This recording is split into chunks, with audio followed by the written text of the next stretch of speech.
I was born and raised in a Christian family. My father was the pastor of a church. My mother, a beautiful singer within the choir. From a very young age, I've been nurtured by the names of the prophets, from Abraham and his sons to Noah upon his ship, Moses with his remarkable courage to guide his people to safety. It was from this very young age that I was met with a burning desire to follow in my father's footsteps, to become a religious leader.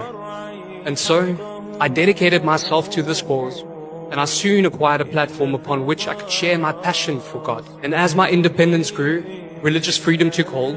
I started asking questions to my religious leaders, which were often left unanswered. It was during this time that my mother also started reading more regarding Islam, and she eventually embraced Islam. What happened upon her journey is that she wanted to write an article for a local magazine regarding Hajj. And so she approached a Muslim man to write this article for her. So she took it upon herself to start composing this article. And as she studied more regarding Islam, she fell in love with this beautiful religion. But I still remember during this time that whenever we would have youth group and we would do praise and worship in our house, I would turn up the music just a little bit louder to try and call it back to Christianity. And it was at the airport where my mom held me in a close, embracing hug. And she prayed a prayer over me which I will never forget. She prayed a prayer to a new God, Allah, whom I did not know back then. She prayed to this Allah to send a very big angel with me, to guide and to protect me upon my journey.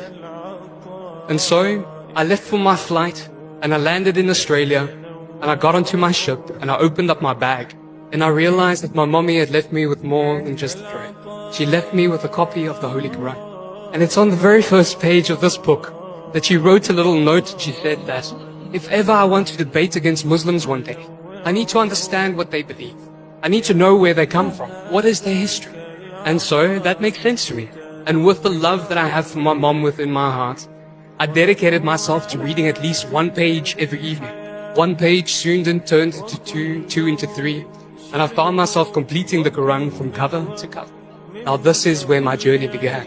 And what I had found within the beautiful Quran is that all these questions that I had throughout my life were answered. What is our purpose in life? Why is there evil within this world? Does God truly exist, objectively, rationally? It was as if I've been reading a new revelation, as all these truths came to me and inspired within me the ability to wholeheartedly make my kalim and say that La ilaha illallah Muhammad Rasulullah, that there is no God worthy of worship except for Allah subhanahu wa ta'ala, and that Muhammad, peace be upon him, is his messenger.